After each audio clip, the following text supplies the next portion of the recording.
Ồ, cái sáng mới về được vài ngày à. Làm bạn với Luri nè, bây giờ đang chơi với hai đứa đang chơi với. Đang tập đang tắm á.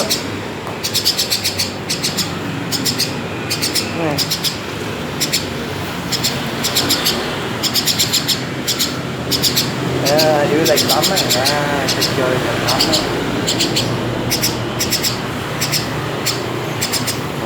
Bé Lu ngồi kia đó, bé Lu ngồi canh không có cho hai đứa này về đường á.